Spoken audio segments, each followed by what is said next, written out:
Hello students, welcome to Access Institute. So let's begin with the lecture number 2 of parabola.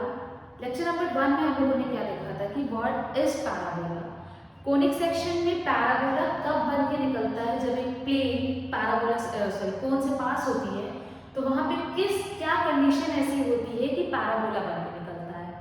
उसके बाद हम लोगों ने देखा था कि कोनिक सेक्शन जितने भी होते हैं उनमें क्या क्या चीजें होती है. फोकस होता है, वर्टेक्स होता है, एक्सिस होती है, कॉर्ड होती है, लैटिस वेक्टर होता है. सारे टर्म्स से हम लोग अवेयर हो जाएंगे. अब बात ये आती है कि सारे टर्म्स से अवेयर होने के बाद तो ये पैराबोला दिखता कैसा होगा. जैसे कि सर्कल पढ़ने के बाद अब आपको पता है कि सर्कल दिखता कैसा है. दो वो पहले से आपको पता था कि circle what does circle look like, but equation देखते ही अब आप बता सकते हैं कि दिस रिप्रेजेंट सर्कल, ये सेंटर होगा, ये रेडियस होगा, बात खत्म. अब पैराबोला दिखता कैसा होगा उसके लिए हमको क्या पढ़ना पड़ेगा, standard form of parabola, right. तो स्टैंडर्ड फॉर्म ऑफ पैराबोला में एक ही स्टैंडर्ड फॉर्म है जिसको हम लोग चार डिफरेंट टाइप से पढ़ने वाले हैं. चार डिफरेंट मतलब इधर उधर चेंज करके प्लस माइनस के लिए.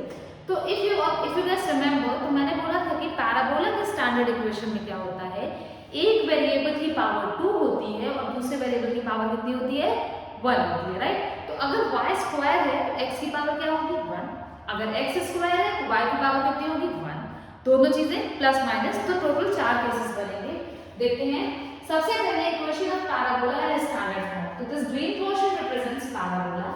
ये है आपका पैराबोला जो कि क्या रिप्रेजेंट मतलब कैसा रिप्रेजेंट कर रहा है. सबसे पहले एक चीज ध्यान रखिएगा कि y square is equal to 4ax. क्या ये पैराबोला रिप्रेजेंट कर रहा है, ठीक है. तो जिस भी वेरिएबल, अच्छा जरूरी नहीं है, आगे कुछ और भी हो सकता है, जिस भी वेरिएबल की पावर कम होगी, मतलब हमको क्या देखना है, we need to check variable whose power या whose degree is less. सबसे पहले हम लोग चेक करेंगे कि ऐसा कौन सा वेरिएबल है जिसकी पावर या जिसकी डिग्री कम है. तो ऐसा वेरिएबल क्या है, यहाँ पे x है. x की डिग्री अगर 1 है तो जो पैराबोला का मूव होगा, पैराबोला का एकदम लेमैन भाषा की बात करते हैं, तो जो पैराबोला का मूव होगा वो किस एक्सिस की तरफ खुला होगा, वो हमारा x एक्सिस की तरफ खुला होगा. सिमिलरली मतलब ये जैसे कि पैराबोला तो एक ऐसे कटोरी टाइप का होता है, ठीक है. लेकिन अब हमको पता है कि पैराबोला का जो है x की पावर 1 है, तो पैराबोला का मूव किधर खुला रहेगा, x एक्सिस की तरफ. विच डायरेक्शन, पॉजिटिव डायरेक्शन, क्योंकि यहाँ नेगेटिव जैसा तो कुछ है नहीं. अगर यही चीज लिखा होता -4x तो हम लोग नेगेटिव x एक्सिस की तरफ. मतलब हमें कुल मिला के देखना है कि पैराबोला का मूव किस एक्सिस की तरफ खुलेगा, उस एक्सिस की तरफ जिस वेरिएबल की पावर कितनी होगी, 1 होगी. जिस वेरिएबल की पावर कम होगी पैराबोला का मूव उसी एक्सिस के अलोंग खोला जाता है, ठीक है. पैराबोला की इक्वेशन हम लोगों ने निकाली थी, किस हेल्प से निकाली थी कि एक मूविंग पॉइंट लेते थे, उसका फोकस से distance, focus was the fix point, किसी भी कोनिक सेक्शन का फिक्स पॉइंट को फोकस बोलते थे.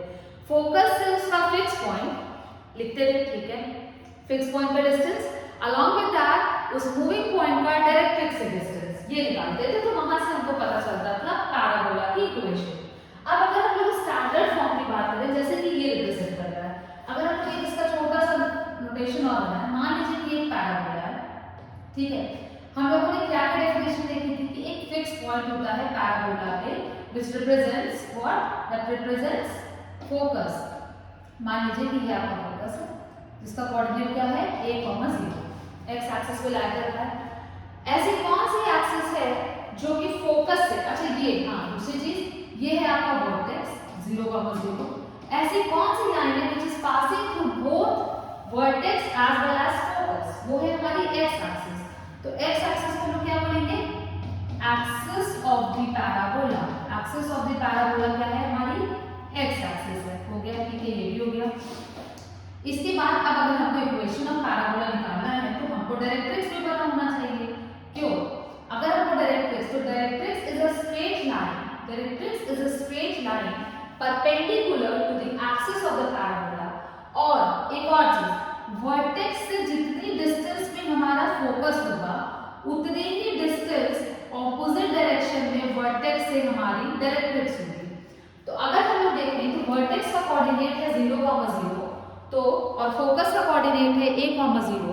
तो अकॉर्डिंग टू दैट हम लोगों को ये पता चल गया कि वर्टेक्स और फोकस के बीच में कितना डिस्टेंस है, वर्टेक्स और फोकस के बीच में a यूनिट का तो बताइए वर्टेक्स से कितने डिस्टेंस, कितनी दूरी पे डायरेक्ट्रिक्स होगी, सेम डिस्टेंस, वर्टेक्स से ए डिस्टेंस की दूरी पर ही हमारी डायरेक्ट्रिक्स होगी बट इन ऑपोजिट डायरेक्शन। तो ये एक स्ट्रेट लाइन बनी which is at distance a from the origin and is perpendicular to the x axis। तो इस लाइन की इक्वेशन क्या होगी, आप अपने अगर प्रीवियस नॉलेज को यूज करें तो इस लाइन की इक्वेशन होगी x is equals to minus a होगी। अब यहाँ पे आपको क्या पता चल गया, चेक पॉइंट्स, हमको फोकस पता है, हमको डायरेक्ट्रिक्स पता है, हमें क्या करना है, अगर हमें इसी पैराबोला की इक्वेशन निकालनी है तो all we need to do is कि इसी पैराबोला पे हम लोग एक पी पॉइंट लेंगे विच इज मूविंग पॉइंट और फिर सेम चीज अपना सेम कंसेप्ट यूज करेंगे कि मूविंग पॉइंट का फोकस से distance PS is equal to moving point का perpendicular distance from the directrix. PS is equal to PM। क्यों करते थे ऐसा, क्योंकि eccentricity of parabola is equal to 1, तो हम लोगों ने इसेंट्रिसिटी को 1 किया। ठीक है, करते हैं, आगे बढ़ते हैं। TS root over h minus a का whole square plus k square होगा, बिल्कुल होगा, डिस्टेंस फॉर्मूला। फिर distance perpendicular distance of a point P from the line x is equals to minus a। अगर हम ये देखें तो ये होगा h plus a divided by root over 1 होगा फॉर्मूला। स्क्वायरिंग बोथ साइड्स हम लोगों को मिलेगा h square plus a square minus 2ah plus k square is equals to h square plus a square plus 2ah मिलेगा, बिल्कुल। सबसे खुशी की बात जो चीजें कैंसिल होती हैं, तो यहाँ से आपको क्या मिल रहा है, यहाँ से आपको मिल रहा है k square is equals to 4ah मिल रहा है, जिसमें फिर हम लोग लोकस निकालने के बाद क्या करते थे, लोकस निकालने के लिए जो मूविंग पॉइंट होता है उसको एक्स वाई में चेंज कर देते हैं। तो ये आ गया, देखिए आपका standard equation of parabola y square is equals to 4ax, y square is equals to 4ax। जब भी आपको ऐसे कोई इक्वेशन दिया रहेगा तो all you need to do is, आपको पता चल गया कि ये क्या है, दिस रिप्रेजेंट्स पैराबोला। ठीक है, पैराबोला रिप्रेजेंट कर रहा है, इसका फोकस अब आपको पता चल गया कि x की पावर कम है। ठीक है, x की पावर कम है, अगर x की पावर कम है तो फोकस जो इसका मुंह होगा, जो पैराबोला का मुंह होगा, तो किस डायरेक्शन में खुला होगा, पॉजिटिव x एक्सिस में, पॉजिटिव x डायरेक्शन में खुला होगा। इसका वर्टेक्स 0 0 होगा, क्यों, क्योंकि ये वर्टेक्स को सैटिस्फाई कर रहा है। 0,0 को जैसे ही बनाया उसके अंदर एक फोकस होगा, उसके पीछे के डायरेक्शन में डायरेक्ट्रिक्स होगी। अभी आपको सिर्फ इतना पता होना चाहिए। तो ये होता है आपका स्टैंडर्ड इक्वेशन। अब बात ये आती है कि y square is equal to 4ax तो हो गया, लेकिन कहीं पे हम ये भी लिख सकते हैं y square is equal to minus 4ax, तो कोई बात नहीं, इसका हम माइनस x एक्सिस की तरफ कर देंगे। लेकिन अब किसी बच्चे के दिमाग में ये आ रहा होगा कि मैम ने तो ये कहा था कि पैराबोला में एक वेरिएबल की पावर 1 होती है, दूसरे की पावर 2 होती है, तो माइट बी पॉसिबल कि चीजें इस तरह से हो हमारे पास, माइट बी पॉसिबल कि चीजें इस तरह से हमारे पास। हाँ तो ठीक है, ये सब भी पैराबोला को रिप्रेजेंट कर रहा है, तो आगे हम ये सारी चीजें डील करेंगे। अभी हम लोगों ने सिर्फ एक standard form y square is equal to 4ax के लिए डेरिवेशन किया है कि हाँ, अगर हमारे पास फोकस x एक्सिस पे है and directrix is perpendicular to x axis, तो वहां पे हम लोग कैसे पैराबोला की इक्वेशन को निकालते हैं। ठीक है, आगे बढ़ते हैं कुछ टर्म्स। सबसे पहले ये देख लीजिए कि पैराबोला में फोकस कितने होते हैं और पैराबोला के लिए डायरेक्ट्रिक्स कितनी होती है। तो जैसा कि मैंने बोला कि जितने वर्टेक्स से फोकस जितने डिस्टेंस पे होगा उतने ही डिस्टेंस पीछे डायरेक्ट्रिक्स होगी। दैट मींस कि जितने नंबर ऑफ फोकस होंगे हमारे पास उतने ही नंबर ऑफ डायरेक्ट्रिक्स होंगे। तो पैराबोला के केस में हमारे पास 2 फोकस होते हैं, एक फोकस को हम लोग मार्क कर रहे हैं अभी, जैसे कि हम लोगों ने एक फोकस यहाँ पे मार्क किया था, राइट, एक फोकस को हम लोग मार्क कर रहे हैं। दूसरा फोकस हमारा इंफिनिटी पे होता है, जिससे हमें डील करना ही नहीं है। बस हमें ये पता होना चाहिए कि पैराबोला हैज 2 फोकस। मान लीजिए कभी आपसे पूछा कि पैराबोला में कितने फोकस है, तो डायग्राम के अकॉर्डिंग तो आप लोग बोलेंगे कि नहीं भैया एक ही फोकस होता है, लेकिन नहीं, एक फोकस हमारा इंफिनिटी पे होता है। Corresponding to that focus infinity पे एक हमारी डायरेक्ट्रिक्स भी होती है। तो कुल मिलाकर पैराबोला के अंदर 2 फोकस है, 2 डायरेक्ट्रिक्स है, जिसमें हमें यूज क्या करना है, एक, क्योंकि इंफिनिटी का हमें कोई अता पता ही नहीं है कहाँ पे हमें क्या करना है। ठीक है, अब बात आती है कि ट्रेसिंग ऑफ द पैराबोला। ये हम लोगों ने अभी डिराइव किया पैराबोला की इक्वेशन। अगर आपको बोला जाए कि इसको ट्रेस करना है, तो ट्रेस करने की जब बारी आती है तो बात सिंपल सी को पता है कि x की पावर कम है, इसका मुंह तो खुलेगा x एक्सिस की तरफ। बात ये हो जाती है कि x एक्सिस की तरफ मुंह तो खुलेगा, ऐसे भी बन सकता है पैराबोला, ऐसे भी बन सकता है, ऐसे भी बन सकता है, ऐसे भी बन सकता है, सबका मुंह तो x एक्सिस की तरफ ही खुला भैया, सब पैराबोला रिप्रेजेंट कर रहा है। लेकिन अब ट्रेस करने के लिए हम लोगों को कुछ कंडीशन देखनी पड़ेगी। Condition number 1 is symmetry. Symmetry कैसे? अगर हम लोग यहाँ पे x की वैल्यू कुछ भी रखें, for one value, for unique value of x, हम लोगों को y की कितनी वैल्यूज मिलेंगी? दो डिफरेंट वैल्यूज मिलेंगी, पॉजिटिव नेगेटिव। फॉर एग्जांपल अगर हम लोग एक चीज दें, छोटी सी चीज में कि y² 4x है, राइट? अगर हम लोग x की वैल्यू 1 रखें तो यहाँ से हमको y कितना मिलेगा? +2 भी मिलेगा, -2 भी मिलेगा। दैट मीन्स कि for one value, for every positive value of x, there are two equal and opposite value of y. That means कि ग्राफ क्या होगा? x एक्सिस के अबाउट सिमेट्रिक होगा, क्योंकि अगर हम लोग x की वैल्यू 1 लेते हैं तो y हमें 2 भी मिल रहा है और -2 भी मिल रहा है। सिमिलरली आगे बढ़ेंगे, हमको ऐसे वैल्यूज मिलेंगी and the graph will be symmetric about x axis. तो पहली चीज यहाँ से कंक्लूड होती है कि graph is symmetric about x axis. उसके बाद ये जो कांस्टेंट लिया है a, it is greater than 0, तो y² तो हमेशा पॉजिटिव होगा। ये जो y² है ये तो हमेशा पॉजिटिव होगा, तो ये हमारी मजबूरी हो गई कि टू मेक y² पॉजिटिव हम लोग x हमेशा कैसा लेंगे? x हमेशा पॉजिटिव लेंगे। अगर हम लोग x को नेगेटिव ले लेंगे तो y² नेगेटिव आ जाएगा और हम लोग कहाँ चले जाएंगे? इमेजिनरी चीजों में चले जाएंगे। और यहाँ पे अभी हम लोग रियल वर्ल्ड से डील कर रहे हैं, why? बिकॉज हमें ग्राफ प्लॉट करना है भाई, कहाँ से काम करेंगे? तो सबसे पहली चीज हो गई कि graph will be symmetrical about x axis. दूसरी चीज हो गई कि x पॉजिटिव है तो ग्राफ किस किस क्वाड्रेंट में बनेगा? फर्स्ट क्वाड्रेंट में बनेगा और फोर्थ क्वाड्रेंट में बनेगा। दो चीजें क्लियर हो गई। दूसरी चीज रीजन, जो हम लोगों ने अभी डील किया कि अगर हम लोग x की वैल्यू नेगेटिव लें तो y की वैल्यू इमेजिनरी आ जाएगी, इसलिए हम लोग x की वैल्यू हमेशा पॉजिटिव कंसीडर करेंगे। फॉर दैट कौन सा रीजन? जो हमारा कार्टेशियन प्लेन है उसका कौन सा रीजन हम लोग ऑक्यूपाई करेंगे? First quadrant and fourth quadrant. Third चीज हमारी क्या होगी? ओरिजिन। जो हमारा y² 4ax था, अगर हम लोग x की जगह पे 0 रखें तो y क्या आएगा? As soon as we will put the value of x equal to 0, y भी हमको 0 मिल जाएगा। और अगर x 0 है, y 0 है, तो वहां से ये कंक्लूजन निकल सकता है कि the graph is passing through the origin। ठीक है। चौथी चीज intersection with the x axis and y axis, मतलब एक्सिस होता है प्लूरल फॉर्म। तो यहाँ पे हमें क्या पता चल रहा है कि कोई ऐसा पॉइंट है जहाँ पे वो ग्राफ एक्सिस को इंटरसेक्ट करेगा? हाँ, सिर्फ और सिर्फ एक ओरिजिन है। अगर x की वैल्यू 0 रखें तो y 0 आएगा, और सिमिलरली इंटरसेक्शन ऐसे निकालते हैं कि y 0 रखें तो x 0 आएगा।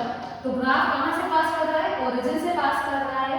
उसके अलावा ग्राफ जो है हमारा वो एक्सिस को किसी भी पॉइंट पे इंटरसेक्ट नहीं करेगा।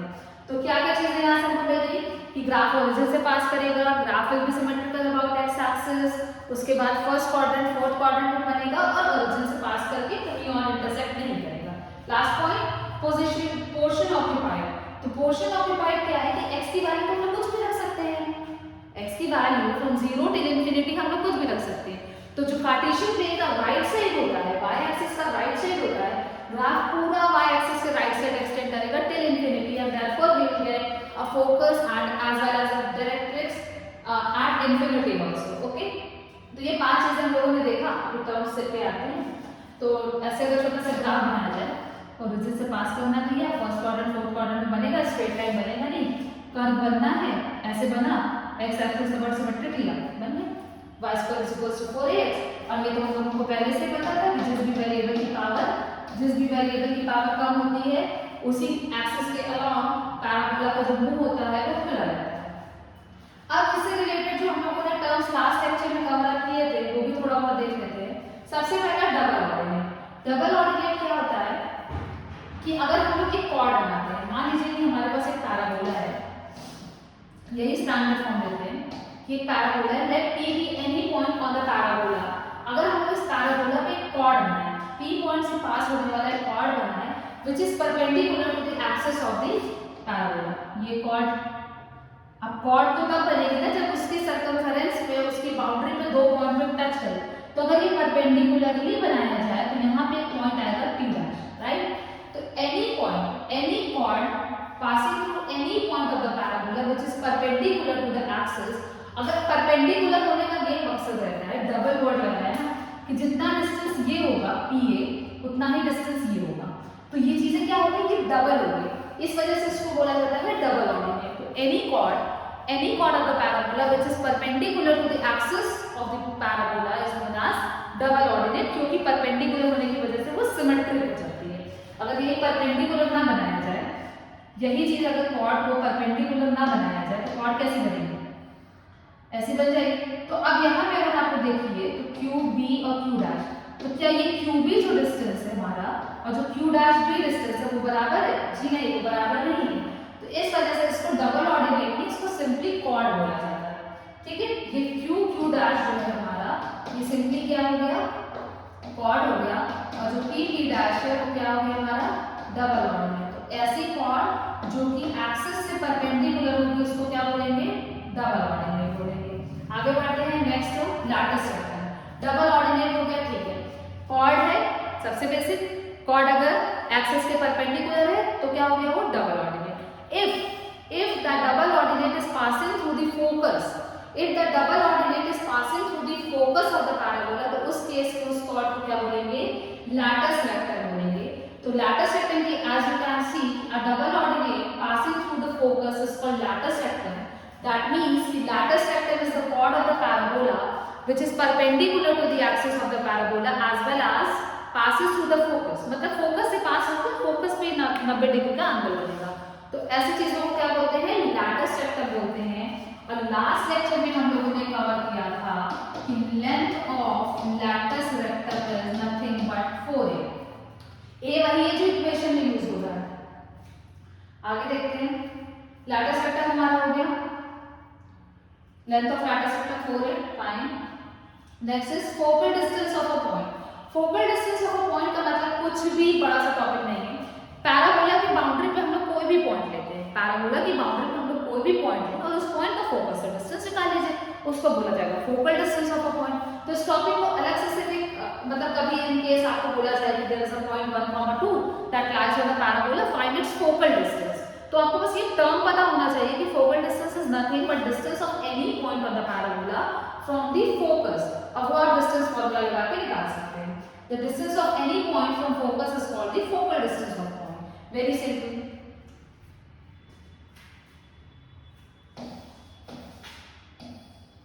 ये पैराबोला है आपका। अभी हम लोग एक ही स्टैंडर्ड फॉर्म दे रहे हैं। ये आपका कोई भी पॉइंट ले लीजिए x, y और ये इसका फोकस है जो कि है a, 0। हम लोग डिस्टेंस फॉर्मूला लगाएंगे, ps निकाल लेंगे, that will be the focal distance of point p। ये हो गया हमारा फोकल डिस्टेंस, ठीक है। फोकल कॉर्ड, फोकल कॉर्ड क्या होता है, any chord that passes through the focus of the parabola is known as focal chord। नाम से ही क्लियर है कि कोई भी कॉर्ड है फोकस से पास कर रही है, फोकल कॉर्ड बन जाएगी। अगर यही 90 डिग्री बनाते तो क्या बन जाता, लैटिस वेक्टर बन जाता। आगे देखते हैं, ये देखिए सबसे पहला फॉर्म जो हम लोगों ने देखा था y² 4ax, क्या ये इसी का ग्राफ है, y² 4ax। तो जी हाँ, ये y² 4ax का ग्राफ है। अगर हम इसकी इक्वेशन से कंपेयर करें तो यहाँ से क्या होता है कि जैसे फॉर एग्जांपल अगर आपको ये देख लेते हैं y² 16x, ठीक है, तो आप यहाँ से जब कंपेयर करेंगे तो आपको पता चलेगा कि a की वैल्यू 4 है। एज सून एज आपको a की वैल्यू 4 पता चलती है तो आप बता सकते हैं, सबसे पहले तो इक्वेशन देती है, ग्राफ बनाइए। ये ग्राफ बन गया y² 4ax का, हमने कंपेयर किया, a की वैल्यू निकाला। a की वैल्यू जैसे ही पता चलेगी हमको पता चल जाएगा कि इसका जो फोकस होगा वो क्या होगा, a, 0। इसकी जो डायरेक्ट्रिक्स होगी वो क्या होगी, x = -a, x = -a directrix हो गई। इसकी एक्सिस क्या होगी हमारी, x axis, that means y = 0। तीन चीजें आपको तुरंत पता चल जाएंगी, axis of the parabola, focus of the parabola as well as directrix of the parabola. ये किसके लिए हो गया, y² 4ax। दूसरी चीज अगर आपको a पता है तो आपको लेंथ ऑफ लैटिस वेक्टर भी पता चल जाएगा, that is equal to 4a। तो यहाँ से 4a कितना है, 16 है, तो length of lattice vector is 4a। चार चीजें आपको पता चल गई, ठीक है। ये हो गया y² 4ax। नेक्स्ट आते हैं हम लोग y² -4a। तो जैसे ही -4ax के फॉर्म में आपको क्वेश्चन दिया है, आप ग्राफ बनाइएगा, आपको पता चल जाएगा कि जो फोकस है वो नेगेटिव x एक्सिस पे है। अगर नेगेटिव x एक्सिस पे तो रहता तो वही है a, 0 बट -a, 0 हो जाएगा। क्यों, क्योंकि यहाँ पे -4ax के फॉर्म में इक्वेशन है। तो सेम चीज यहाँ पे कि अगर y square is equal to minus 4ax है तो हम यहाँ से क्या कंक्लूड कर सकते हैं कि यहाँ पे फोकस, सबसे पहले फोकस कितना होगा हमारा -a,0। Directrix is a line, तो लाइन की इक्वेशन लिखना रहेगा। वर्टेक्स सबसे पहले, हाँ वर्टेक्स तो लिखते हैं, वर्टेक्स 0,0, तो वर्टेक्स से फोकस कितनी दूरी पे है, a distance to the left, तो डायरेक्ट्रिक्स कितनी होगी, a distance to the right, directrix equation होगी x is equal to a, axis की क्या हो गई हमारी same y is equal to 0, उसके बाद लेंथ ऑफ लैटिस वेक्टर हो गया हमारा 4a। ये पांच चीजें आपको पता चली सेम है, बस अगर आप ग्राफ बना लेंगे तो आपको खुद ही दिखने लगेगा कि ये नेगेटिव एक्स एक्सिस है तो -a,0 लेना पड़ेगा। अब जो हम दूसरे की बात कर रहे थे x square is equal to 4ay, अब इस केस में क्या हो गया, इस केस में y की पावर कम हो गई। अगर y की पावर कम हो जा रही है हमारी तो हमें क्या करना पड़ेगा यहाँ पे, अगर y की वैल्यू कम है मतलब degree of y is less than degree of x, तो यहाँ पे सिंपल सी बात है कि पैराबोला का जो मूव होगा वो किधर खुला होगा, y एक्सिस के अलॉन्ग खुला होगा, और अगर y एक्सिस के अलॉन्ग खुला होगा तो जो फोकस होगा वो कहाँ लाई करेगा, ऑब्वियस सी बात है कि y एक्सिस पे लाई करेगा। अगर हमारा फोकस y एक्सिस पे लाई करेगा तो उसका कोऑर्डिनेट क्या होगा, a तो भैया रहने देगा लेकिन y एक्सिस से 0 कम है। अब ओरिजिन सॉरी लाइन से वर्टेक्स है, हां पहली चीज तो वर्टेक्स कितना बोल, वर्टेक्स हो गया हमारा 0,0, वर्टेक्स से a डिस्टेंस ऊपर की तरफ हमारा क्या है, फोकस है। अगर वर्टेक्स से a डिस्टेंस ऊपर की तरफ हमारा फोकस है तो वर्टेक्स से a डिस्टेंस नीचे की तरफ हमारी क्या होगी, डायरेक्ट्रिक्स होगी परपेंडिकुलर टू y एक्सिस, तो ये डायरेक्ट्रिक्स की इक्वेशन होगी y इक्वल्स टू -a हो गई। बाकी length of lattice vector will be 4 है, एक्सिस क्या होगा यहाँ पे, any line that is passing through the focus as well as vertex, वो होती है एक्सिस, तो ये एक्सिस पास कर रही है, ये हमारी एक्सिस है, तो एक्सिस कैसी हो गई, y एक्सिस, y एक्सिस का मतलब x is equal to 0, x square is equal to -4ay। Similarly जब हम चौथे ग्राफ की तरफ बढ़ेंगे last, x square is equal to -4ay, सब कुछ सेम रहेगा, बस जो पैराबोला का मुंह है वो पलट गया। पैराबोला का मुंह अगर हमारा पलट गया, पलटने का मतलब कि अब पैराबोला का मुंह -y एक्सिस की तरफ खुला होगा, तो जब पैराबोला का मुंह -y एक्सिस की तरफ खुला है दैट मींस यहाँ पे क्या हो रहा है कि फोकस का कोऑर्डिनेट तो भैया माइनस में आएगा, तो फोकस का कोऑर्डिनेट हो गया 0,-a, डायरेक्ट्रिक्स उतने ही डिस्टेंस ऊपर की तरफ y is equal to a, बाकी एक्सिस में कोई चेंज नहीं, वर्टेक्स में कोई चेंज नहीं, लेंथ ऑफ लैटिस वेक्टर में कोई चेंज नहीं। तो हम लोगों ने पैराबोला की चार तरह की इक्वेशन देखी, चार तरह की इक्वेशन के लिए अलग अलग फोकस के कोऑर्डिनेट, डायरेक्ट्रिक्स इक्वेशन, वर्टेक्स क्या होगा, एक्सिस क्या होगा, लेंथ ऑफ लैटिस वेक्टर क्या होगा। तो ये चारों चीजों को अगर हम समराइज करें, इन चारों चीजों को अगर हम समराइज करें तो यहाँ पे हम लोगों को एक समराइज्ड फॉर्म में दिखना चाहिए, ठीक है। तो अगर इसको हम समराइज्ड फॉर्म में देखें तो यहाँ पे इस टेबल को अगर आप ध्यान से देखिए तो यहाँ पे चार तरह की, इस टेबल में आपको चार डिफरेंट तरह की इक्वेशन होंगे जो हम लोग पढ़ रहे थे, equation number 1, equation number 2, equation number 3, equation number 4। चारों के लिए हम लोगों ने क्या देखा, एक्सिस की इक्वेशन देखा हम लोगों ने, डायरेक्ट्रिक्स की इक्वेशन देखा, वर्टेक्स हम लोगों ने देखा, फोकस हम लोगों ने देख लिया, लैटिस वेक्टर की लेंथ देख लिया, ये चारों चीजें हम लोगों ने देखा। अगर हम यहाँ पे छोटा छोटा एक ग्राफ बना दें कि y square is equal to 4ax है, तो y square is equal to 4ax का मतलब कि इस ग्राफ का जो मूव होगा x एक्सिस की तरफ खुला होगा, इसका -x, इसका +y, इसका -y। अब जैसे ही आप ग्राफ बना लेंगे तो चीजें आपको खुद ब खुद क्लियर हो जाएगी, क्योंकि वो दिखने लगता है कि फोकस कहाँ लाई करेगा, वर्टेक्स कहाँ लाई करेगा। तो this is all about parabola, मतलब यहाँ पे आपकी ऑलमोस्ट 80% नॉलेज पूरी होती है पैराबोला से रिलेटेड, ठीक है, हो गया पैराबोला। अब आपको क्या करना है, आपको क्वेश्चन करने से पहले मैं एक्सपेक्ट करूंगी कि आप ये टेबल बाय हार्ट लर्न कर लीजिए, सो दैट जब हम लोग नेक्स्ट लेक्चर में मिले तो हम लोग इन्हीं टेबल्स को यूज करके बहुत सारे क्वेश्चंस कवर अप करेंगे। होप सो कि वीडियो आपको पसंद आई होगी। Thank you for watching the video. बाकी आप इसको याद करिए, मिलते हैं नेक्स्ट लेक्चर में जहाँ पे हम लोग क्वेश्चंस कवर